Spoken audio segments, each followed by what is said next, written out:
This is the Bold City Podcast. Hey, welcome to the Bold City Podcast. I'm Jason Masters, the lead pastor of Bold City Church.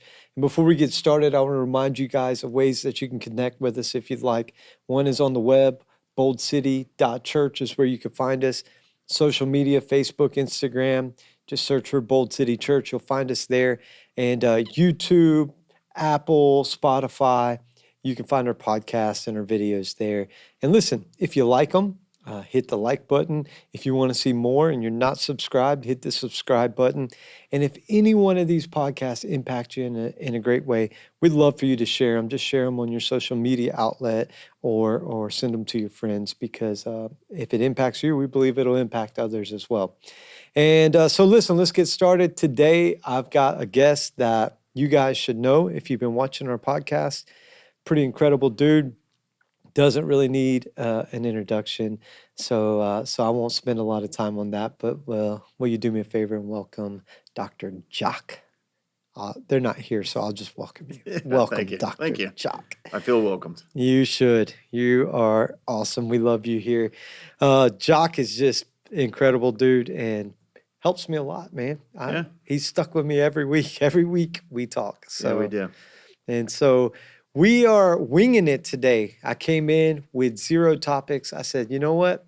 Let's just sit down and talk to the people. And he's like, all right. And so right before we hit go, we said, man, let's talk about enablement. Yeah. So we didn't know we were going to talk about it, but we're going to talk about enablement. And it's pretty timely too, because I've been working a lot with people doing interventions. I've had quite a few that I've been doing, and there's a lot of enabling going on, of course, when you have an intervention, because a family member is in need of help, but then the ones who have been causing the issues a lot of times are the enablers. Yeah.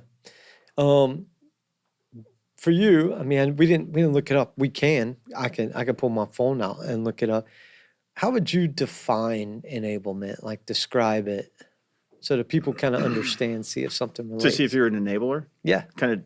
Okay. So enabling is allowing and encouraging and contributing to somebody else's destructive issues.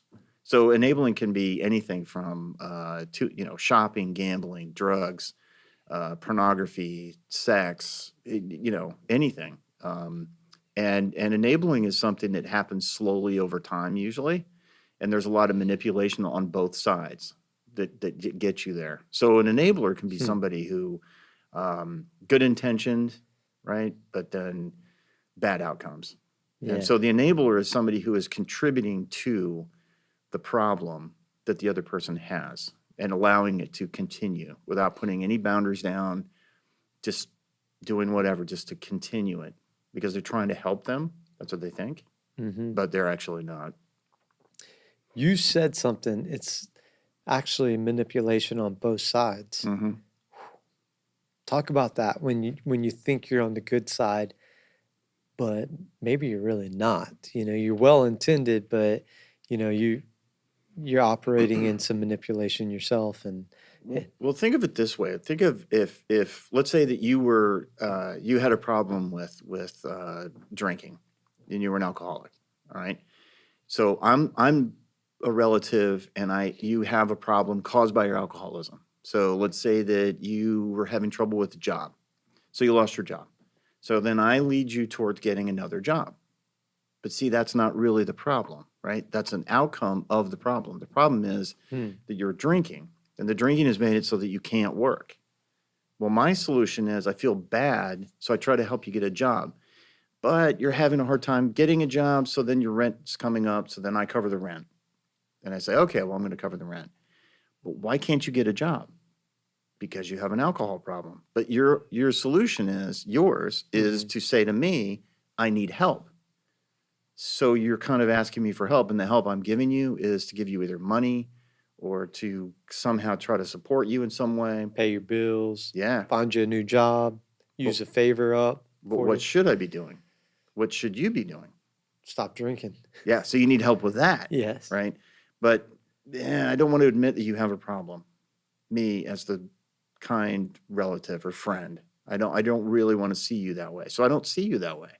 So what you're doing is you're contributing to that, right? So you're enabling me and you're manipulating me to provide for you. So if I stop providing for you, you will then say, yeah, but now you're causing me to be in harm's way. So there's manipulation on both sides. Wow. Man, I bet a lot of people don't see that, you know, No. because it's like, man, I'm helping someone. Oh, yeah. You And know? it gets extreme. It really can get extreme. Like I've had cases in my practice where the person who comes in is the family member, not the addict. So the family member comes in and says, I need help. And the first thing they do is ask me to help that person. And it's like, but I don't do that. It doesn't work that way. They have to come in for help. Mm. Oh, they're not going to do that. Well, why not? Because they don't really want the help. They don't want it, right? Because I'll give them money and support. But the person who's the relative comes to me and says, hey, help this person. And I say, okay, well, the first thing you have to do is put boundaries down and stop supporting them. Oh, I can't do that. Why? Well, because they're in harm's way. And so it's like this horrible cycle that just never ends unless somebody's willing to put some boundaries down. Yeah. And let me say this too, like in the Christian world, as a pastor and church leader, you see a lot of people, we get nervous, anxious. We actually try to play God. We try to control those types of situations. Mm-hmm.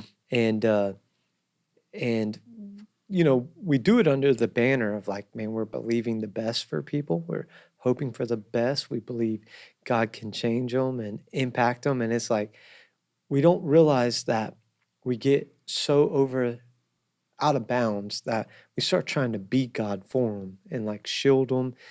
And I do thank God for times I was shielded and protected, but there's been some times in my life that I wasn't, where I was actually able to see God show up, and I had this revelation of like, I better stop doing this because Mm-hmm. this is about to destroy my life.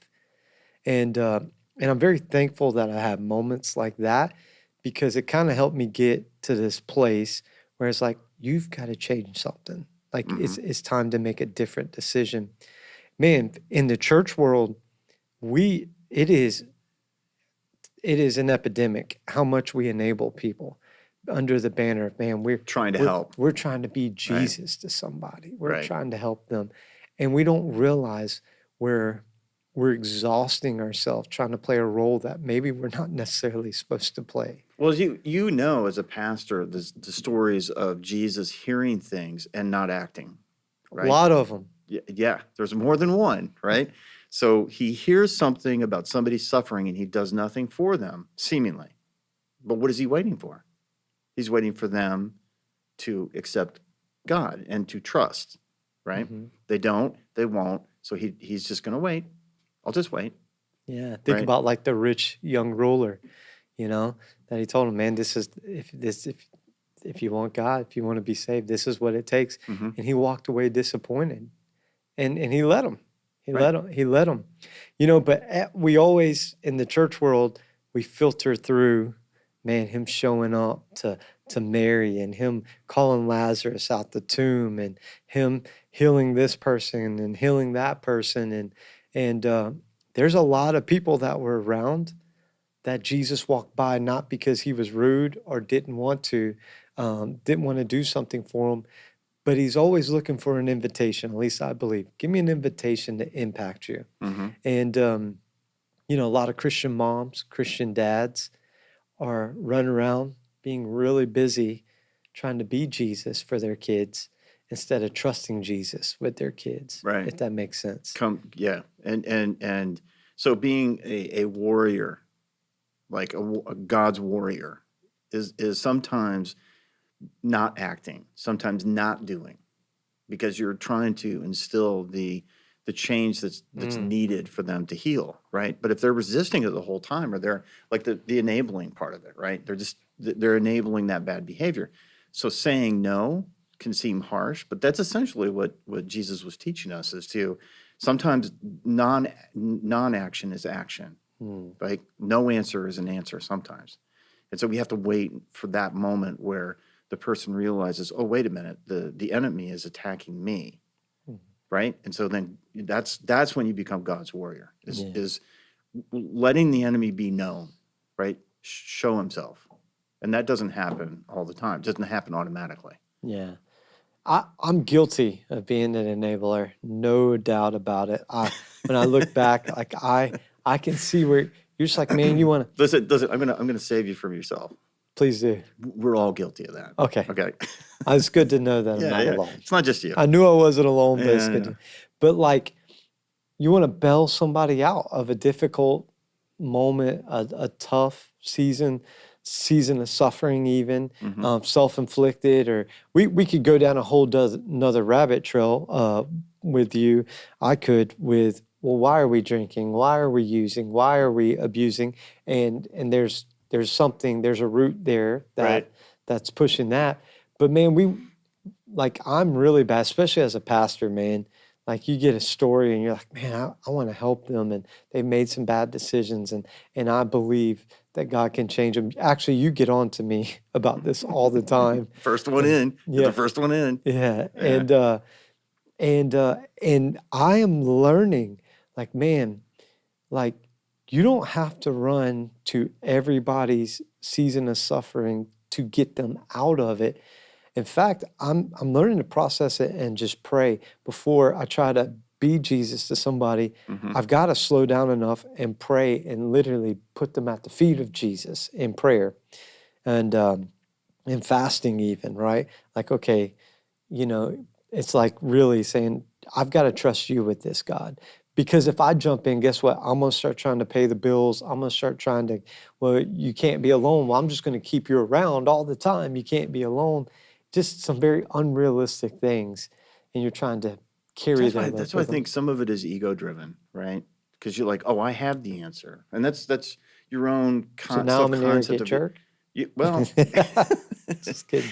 but it's like I saved that person. And I think anybody who works in the healing world, Sure. whether it's a doctor, nurse, a pastor, a counselor, whatever, we're all in that healing realm, right? And so it's like, oh, I can help this person, Well, yeah. So then you make bad decisions sometimes. Sure. You're premature, or you don't have the boundary that you need to have. And so it's important to have Yeah, we that. call it that Messiah boundary. complex. Yeah. You're And it's trying easy to slip into that. Yeah. But perhaps that's not what you're talking about, though, is just making decisions with haste rather than, driven by ego. Maybe it's just the speed. Impulsive, Here's here's the metaphor for it. When I was working for the Red Cross, we used to teach first aid, CPR, things like that, right? And the Heimlich was part of that. So the person's choking and they're showing the signs of, they can't, there's no air coming out, there's nothing. What do? You walk up to the person and you say, are you choking? And if they say yes, they're nodding their head and they're clearly choking. Do you want me to help you? If they do this, guess what you do? Nothing, because this is they're denying consent to help.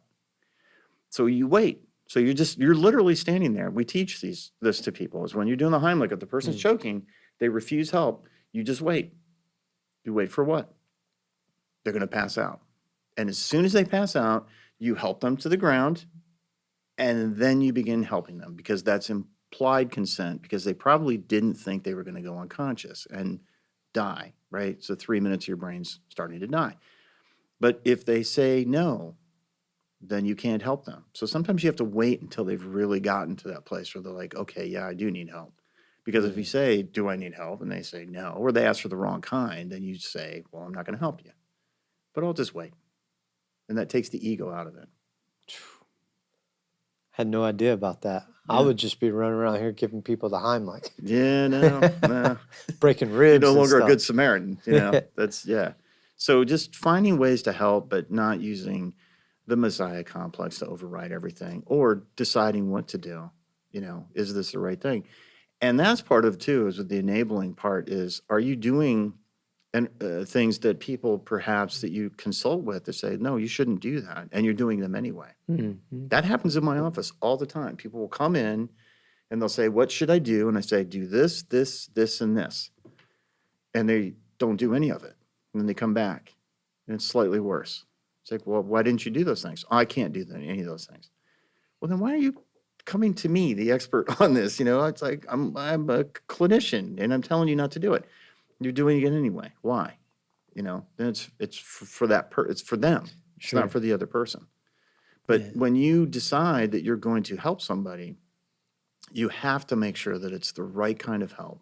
Mhm. And that's the other part and that's perhaps what you're saying you're guilty of, is like doing too much or, overstepping bounds because you really want that person to heal so badly. Yeah, because what you do is like a lot of parents do this with their kids. They'll carry the guilt. Well, what if my kid dies? Mhm. And then they feel like they've let them down if they've if I could, for lack of a better term, if they play hardball with them. They're like, you know what? Right. I'm not giving you more money. I'm not letting you come back home when you're doing those types of things, and which is a danger to the household if they're doing drugs and excessively drinking or doing drugs or whatever. Mhm. Um, and now that I have 4 kids, like I filter through that, like how would I handle that? And as a parent, I wonder if we enable a lot because we got a fear of what we might feel if they do die. It's unfounded fear. You got to be really clear about that. I've been in practice for 21 years, maybe almost 22. I've never had anybody die because somebody put a boundary down and said, I'm not going to give you money. I'm not going to give you a car. I'm not paying your phone. I'm not giving you housing. Mm, that they don't die because of that.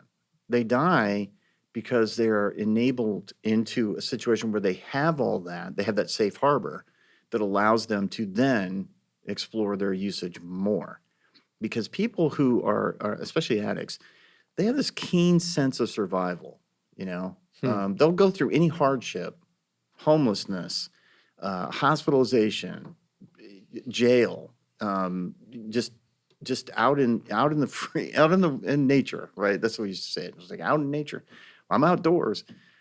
They'll go through anything, and yet they'll still survive, and they'll figure out how to get more drugs with seemingly no support whatsoever. So when you put that boundary down and say, I'm not going to be part of that, I'm sorry, I can't give you that. Oh, they're going to die. They don't.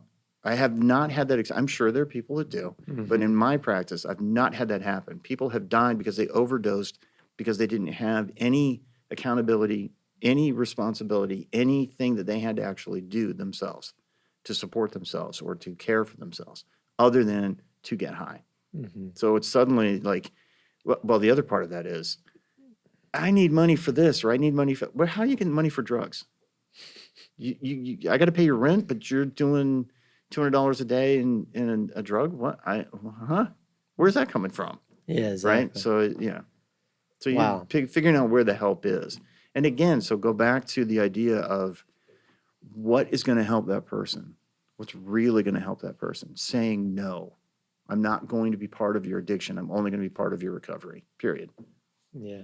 Let's go back to the ego thing really quick, where it's like, in case there's some people in the church that are in ministry, Mhm. that are serving, that Messiah complex where we're like, man, I'm going to rescue this person, and it's like, well, we love to play a role in that, but in the Christian faith, we really can't take credit for any of that.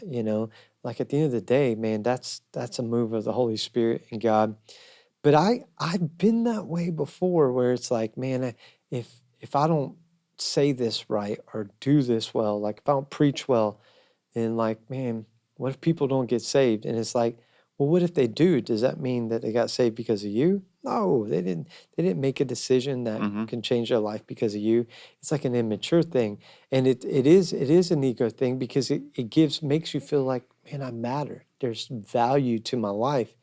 This is something I've actually been teaching recently, about being seated with Christ and being in Christ.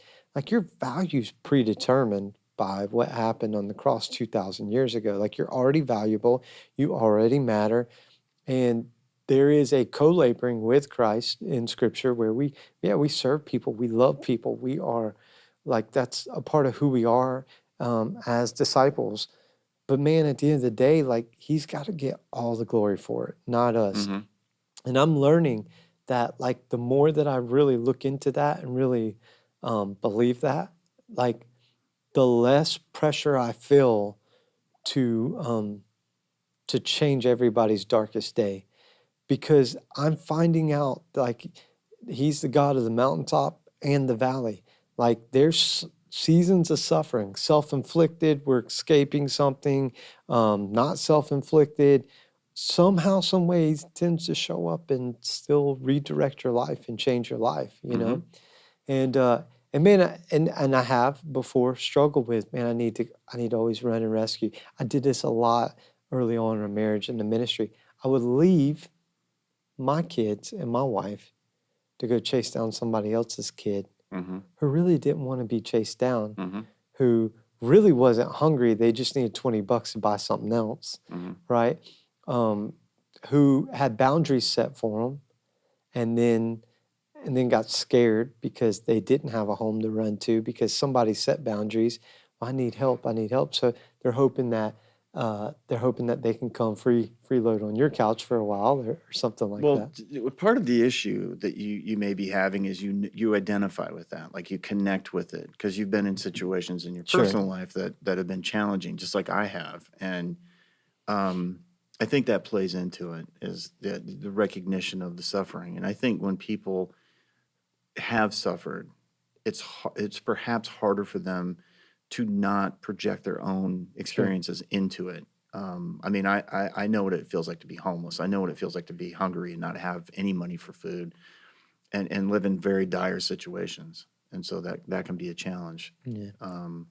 So the idea that you're helping them and that you want to help them when you feel it inside, it really tugs at you a lot. And there are those of us who have that. Other people haven't suffered at all, and they still have very compassionate hearts, right? Sure. So it can either way. Let's do a little open air counseling for them. I'm going to make myself a little vulnerable here. You know, I had my sister was 18 years old. She would be 39 last week before we recorded this. Died from a drug overdose, which you and I have talked about. Right. So I was probably one of her heroes. You know, like she looked up to me in some ways. She was with people that when I was terrorizing the streets of my community, I used to sell drugs to. Mm-hmm. At this time, when she passed away, I no longer sold drugs. I was in a whole mess of trouble with the law then. But she died from a drug overdose out with those people. Those drugs didn't come from me. I was 6 months retired from the drug industry at the time that she passed away. My last conversation with her, I noticed she was with them, was a plea to, hey, you need to get away from them, and you don't need to be with them. From your From part me, to from her, right? from myself to Okay. her. I still remember that conversation like it was yesterday. Well, it was within a week or so, she passed away from a drug overdose, and somebody said something to me. This person's now deceased, but she spoke to me at my sister's viewing while I was standing over the casket at my sister's viewing, Mm-hmm. just peering into it as a 19-year-old kid who's like, man, I don't really know what to do with this. Like, I don't know how to handle this, Mm-hmm. process this. First major tragedy that outside of getting arrested, that I'd ever really experienced. But this woman walked up to me, a family member, and she just said, well, look at what you've done. Are you Mm-hmm. proud of yourself now? And I knew that wasn't true, but I couldn't even say anything back to her and it was gut wrenching, Yeah, that's right? awful. Well, leave that moment. And I spent a number of years really kind of saying, what else could I have done? And that was an enormous amount of pain. That was a lot of grief. I tried to run and hide from it. Yeah. What else could I have done? And when I began walking into ministry, it's almost like I had these patterns where it was like, man, I got to do whatever at all costs, try to rescue. To not have that happen again because I didn't want in to my feel that mind. again. Right. And I didn't even realize that that was the source of it. Mm-hmm. But I was like, man, I just don't want to. I don't want to feel like I've let somebody down again. Right. And the reality is, I actually didn't. I didn't permit her behavior. I didn't green light it. My last conversation with her was, "You need to run from this. Like you need to get away from this. These are Right. not. This is not a good place Mm-hmm. for you to be. This is not good stuff for you to be doing." But somehow found a way to still feel like I let my sister down Mm-hmm. and feel the pain of that. And I think a lot of times I've been scared of feeling that same pain again. Does that make sense? Re-traumatized by that same kind of similar experience, but re-traumatization going on. Yeah. Yeah. I don't know. What would you say? Somebody else has got to be feeling this too, or have dealt with that Oh before. yeah. I mean, my sister was a big hot mess her whole life, and she died, but not from a drug overdose. She died from cancer, but her life was a huge mess too, and I was always feeling like I needed to step in and save her, help her, Yeah. whatever. But see, when you do that, what you're doing is you're taking away the person's ability to experience free will, Mhm. right? You have to get out of this. Well, she got into it, right? So what can you do to save somebody from themselves? Sometimes very little, because they are using God's given power of free will to do whatever they want. You had spent 6 months working through getting out, right? That was free Sure. will. You decided to do that. You didn't have to. No. You could have stayed in it. Yeah. What made you get out? Why'd you step away from that world? Well, once your freedom gets stripped away, and you realize that the trajectory of your life is completely changed, like this has got a lasting, could possibly impact you for the rest of your life. Like you realize, okay, or I realize, hey, I gotta make some different decisions, unless I want to die or spend the rest of my life in jail or prison. So that's an example of you lost one thing too many for you, right? Okay, so some people, they will be okay with losing their freedom. They'll be okay with losing their health. They'll be okay with losing part of their brain.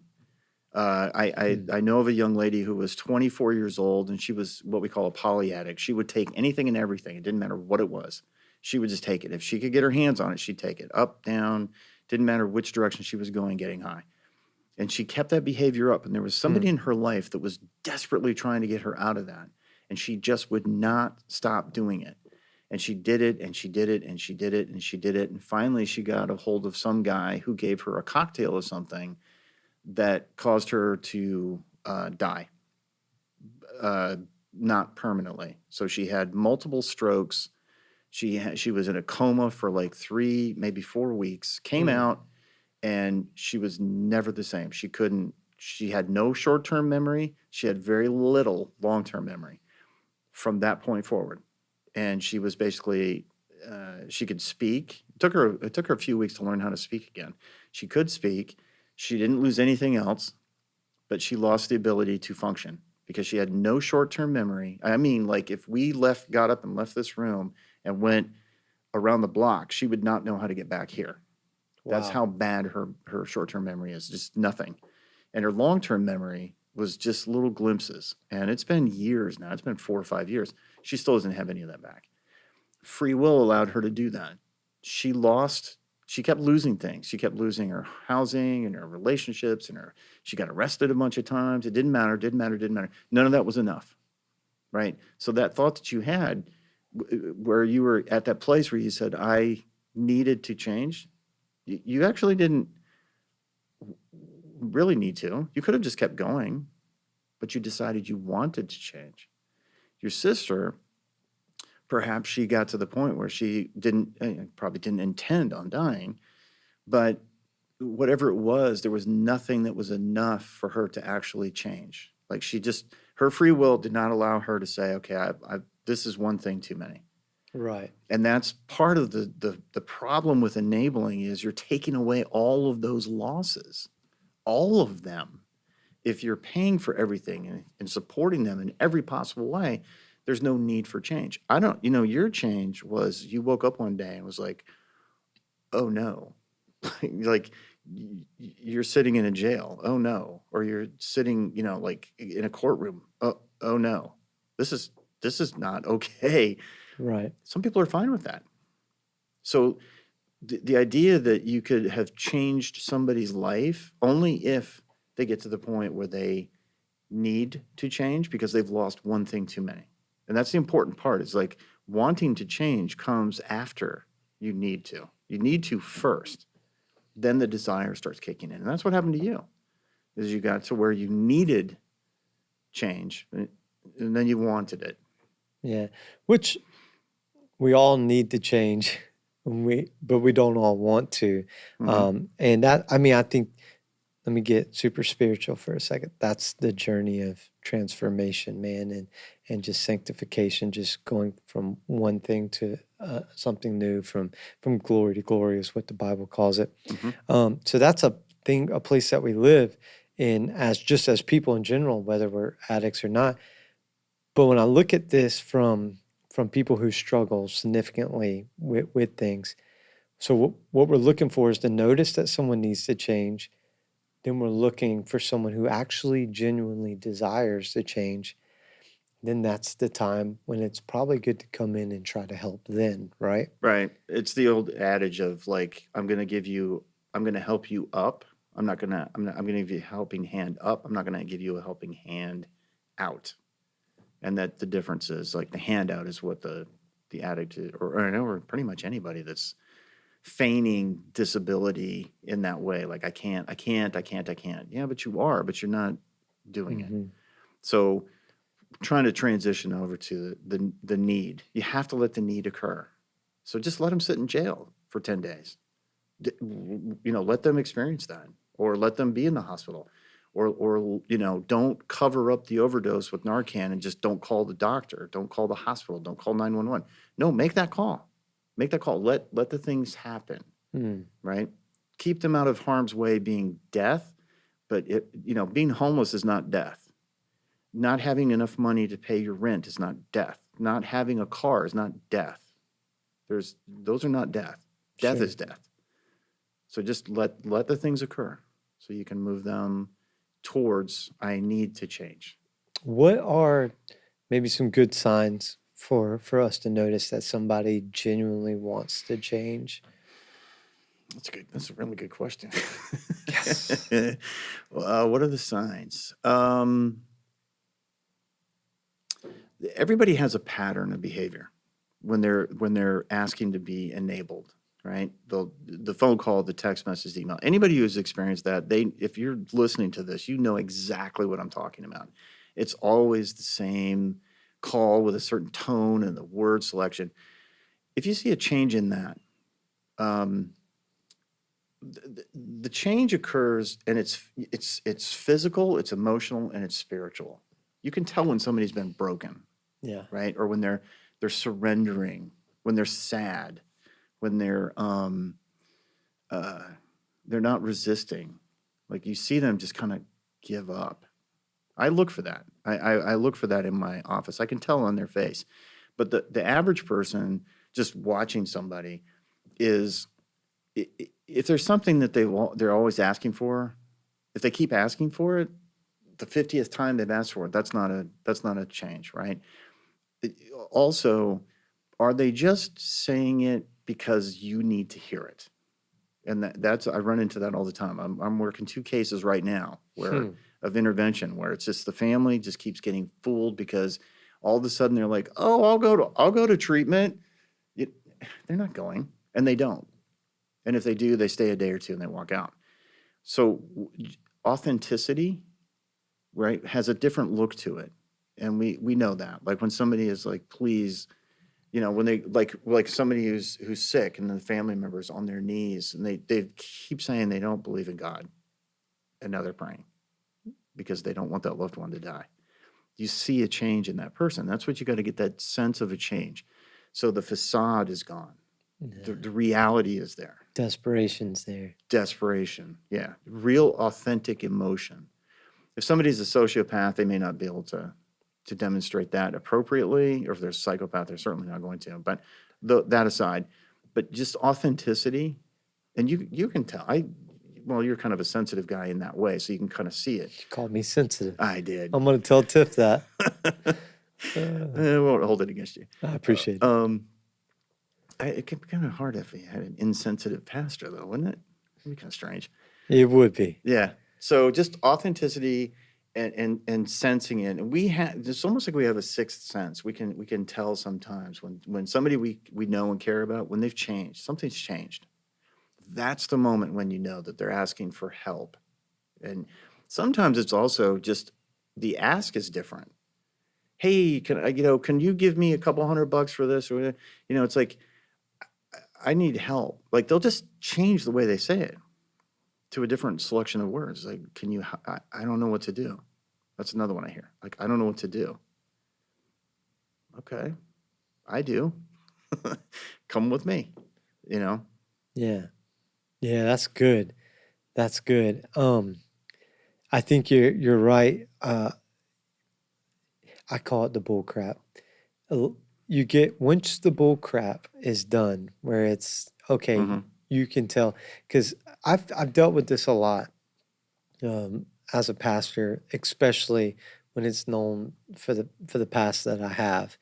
Often get misidentified as a drug addict when I sold drugs. I wasn't necessarily a drug addict, but people think, well, he was an addict, and it's like, well, no good dealer is an addict. Yeah. Right. That's just it doesn't last. No. It doesn't. No, they fall. Yeah. They die quickly, or they get caught quickly. Quick. Yeah. Yeah. So anyway, I've seen this a lot, and it is like I'm learning to deal with this. You've been a great help for me, but I've learned, like, man, you can find out if they're bullcrapping or not if it sounds the same tone. Wording might be a little different, but the tone is pretty much there, and we're still kind of circling the same thing. They're looking for a Band-Aid when they need a surgical procedure, right? They're looking for a quick fix to make everybody feel better. But when that ends, I agree with you. It's just different. The tone's different. The body language is different. And I throw, like, it's almost like when I was trying to get the babies to walk, I use their puffs, their little snacks. And so we're like, man, they're starting to take steps. So I'd get a couple feet from them and hold the puffs out and make them chase them to take more steps, right? Right. And so sometimes I just do that. I throw a puff out there and see if they'll take a step towards it. And it's like, well, if they take a step towards that, we'll see if they'll take another step. And it's all ownership, responsibility. And when they stop taking steps for the puffs, you're like, okay, it just hands off. Can't do anything. Because, like they always say, I can't want it for you more than you want it for yourself. Well, that's why you can't let your passion pollute your compassion. That's good. Right? You're compassionate about something, but you can't let that passion pollute it. And it does sometimes. And that's where, you were talking about ego, right? Or self-esteem. Because it makes you feel better. I need to do this. Yeah, so I'm doing it for that. That's your passion. Like I have a strong passion for helping people get out of the world of addiction, right? Because I don't want the enemy to win and to kill them. So my passion is there. But my compassion that I exercise, it has to stay intact to recognize when somebody is trying to run a scam on me, they're running a game, they're just saying what they think I need to hear. And it's interesting in my office because I'll call them out on that, and they're like, well, what do you mean you don't believe me? It's like, well, because you're lying. And people don't do that because their passion is polluting their compassion. My compassion is for you, but if you're going to keep lying to me, I can't help you. So stop lying. And they do. It's funny. But the passion, your passion, and I think any pastor's passion is to help people and to guide them away from the evil of the world. And closer to God. Yeah. Absolutely. So then your compassion is for their situation. And when your passion overrides, you stop listening to compassion itself. And it becomes confused about what it's saying, right? Yeah. So you misread people. One thing I think I've learned and noticed, and I know you'll correct me if I'm off on it, and I'm completely okay with that. But if I'm in a season of enablement where Mhm. I'm enabling others and I'm really trying to drive and will them to where I would like them to be Mhm. more than they want to be, I will get compassion fatigued quickly, Oh yeah. really quickly. Yeah, yeah. That's a good sign that you're stepping out of bounds. You are you're doing all the work. You know, that's one of the sayings we have in counseling with addicts is you can't uh, uh, work their recovery more than they are, right? You can't do more work, and it's that idea that I'm going to sit back and I'm going to watch this play out, and it's going to be painful, and I hate watching it, but I know it's going to happen because otherwise I'm working and working and working, and they're not. The Sure. harder I work, the less they have to, right? So that's the compassion burnout. Yeah. And I noticed you said season of compassion or passion, right? Of that, a season of it. Oh. So you go through those bouts where you're doing a whole bunch of it and then you just get burned out and then you go back to it again. yeah, and then it's like, all right, I'm not going back there. But then I don't, you don't set up some good rhythms or set up some good boundaries, Hmm. and then you're like, man, you hit compassion fatigue again, and you're like, okay, and I think that's part of maturing and growing yourself is like Yeah. learning, okay, why am I like that? Even in ministry, why why would I sacrifice my family on the altar of ministry? Why do I want to help everyone else's family and Hmm. not lead my own in a healthy way? I'm out trying to rescue them while they're good over here. Hmm. There's a story about King David where he was grieving someone who didn't want him, and his guys who did want him were like, "Hey, bro, you're about to lose us Hmm. because you're focused on the wrong group." Yeah. And I think that happens to a lot of guys in ministry. I'm willing to bet because we needed rescuing. We made a decision to say yes to Jesus. Jesus rescued us. Now we want everyone else to say yes. And we spend a lot of time trying to convince them. Now I'm looking at it like, hey, man, I'm going after the Lord. If you want to go, come with me, Hmm. And, but I haven't always been there. I've learned a lot about myself in ministry where it's like, hold on, how much of this is as you would say, feeding your ego Me. or making you feel Yeah. better. And now I'm like, okay, my first ministry is unto the Lord, my family, and then to the church and others, right? Hmm. And so I'm learning to say, okay, it's okay to put some boundaries in place. Yeah. Keeps you healthy, keeps you compassionate. Not that my heart doesn't break for people with what they're going through, but some of us are standing in a valley that we walked ourselves into. Well, you know, the other thing too is that you recognize real suffering because you've suffered yourself. So you kind of you spot it. You know, that's the if you got it, you spot it. That's the one of the sayings in recovery that we have. And so you really do see it. And perhaps other people that don't, then they wouldn't take that step to help them, right? Yeah. And I pastors, you know, I've had a number of pastors who are clients, and what I see is that they don't know they don't have boundaries because they feel like they're doing God's will, right? And so God's will means I just do this work. Well, then there's going to be some boundaries there, right? Because you're going to be burned out. And I'm pretty sure that's not what God's plan was. So Yeah, definitely not. just got to put some boundaries down Yeah. around it too. Yeah, And part of that's understanding Sabbath and rest and letting God be God and you not try to be God for him, yeah. you know? Rest? What's that? Yeah. Yeah. And the other thing that I've learned a lot about myself with struggling with uh own addiction issues that you and I have talked about that you've helped me work on that weren't drug related is there's a level of impulsiveness too. And Yeah. so and so we'll impulsively try to help somebody and not take some time and be like, okay, what's the best way? Do they really want it? Or am I getting bull crapped here? Well, that's your reward center firing off because you're doing something that feels really good. So then you want more of that. And that's what addiction is, right? It's just that reward center just firing off like crazy. Yeah. Which is important for us to find our complete contentment in the Lord, our identity with Him. And man, I want to make sure it doesn't sound like we shouldn't help people. What I'm saying is though, it's okay to maybe let people suffer a little bit Hmm. till they get to a place where they want to be helped as bad Well, as you want them helped. help them the right way, That's right? yes. Help them the right way. Not help is just a cookie cutter, just like I've always got to do the same thing, but be effective.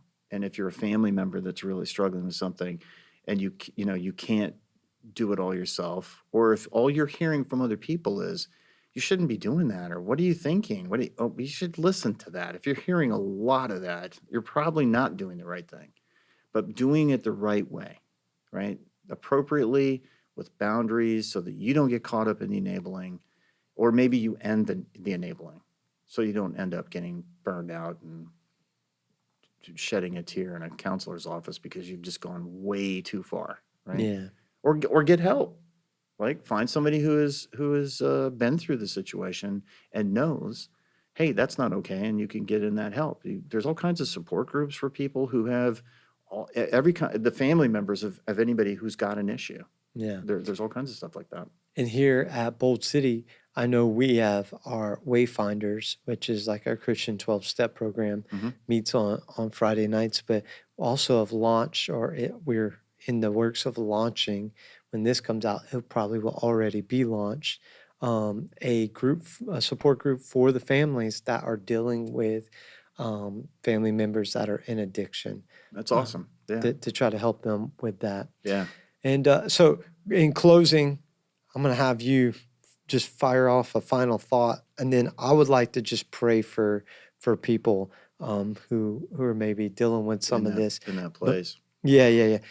Final thought, man. If somebody's listening to this, they're like, "Yeah, I struggle with enabling. I definitely do." If you had 60 seconds to just give them some encouragement or point them in a direction, what would you say? I would tell them, whether you're the addict or somebody who has a problem and they're causing enabling around them and their family members, or if you're a family member that's caught in that cycle, is boundaries are important. And I think what we said before about offering help that's the right kind of help in the appropriate manner, and don't let your passion for helping somebody totally destroy your ability to be compassionate and keep telling you to do the wrong things. And lastly, it's very difficult for people to do this on their own, especially if they're trying to change that enabling behavior. You're probably not going to do it on your own.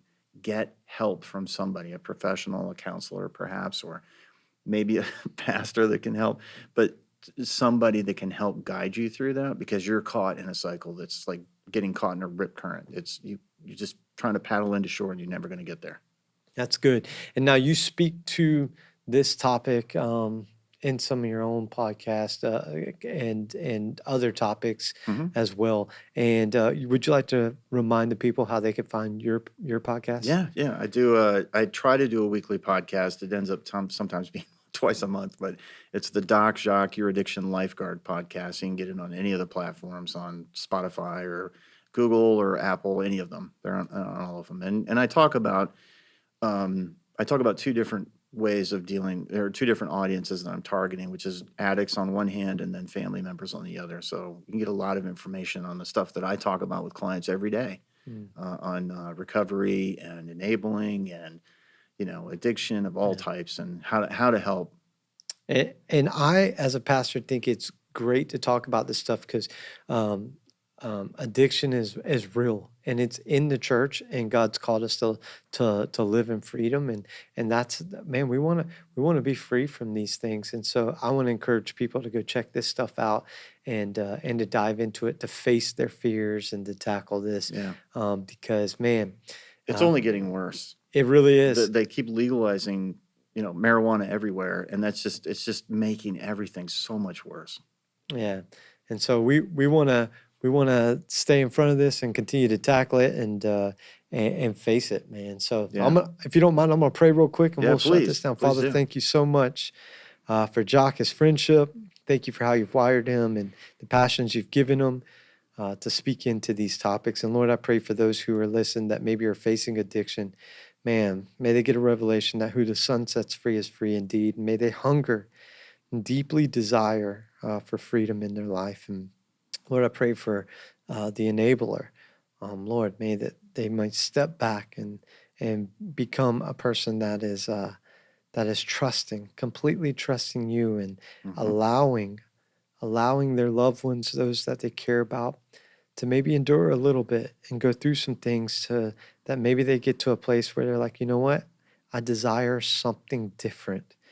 And Lord, I ask for divine wisdom and revelation to be in each and every single one of us that have to face that, so that we can have wisdom on how to help, when to help, and get people in the right position at the right place that they need, so that they can truly get healthy. And Lord, help us to understand that you're God, not us. It is that you love us more than we love ourselves, and that you've loved us before we loved you or loved our loved ones, that you have a greater passion and desire to see men, women, and young people set free from addiction than even we do. And so, man, may we trust you to do your part, and may we do everything we can, the natural, the right way, and let you do the supernatural. May you grace us for that. And I just come against right now as I close this prayer, just the spirit of witchcraft. That's what drug use is, and addiction and all that, man. We come against that. We put darkness on notice and remind you, man, you were defeated by the finishing work of the cross. Completely defeated. And we give God all the glory for it. In Jesus' name, amen. Amen. Thanks for tuning in to the Bold City Podcast. To learn more about us, visit us at boldcity.church or download the Bold City Church app. To support this ministry and help us continue to reach people all around the world, visit boldcity.church/give.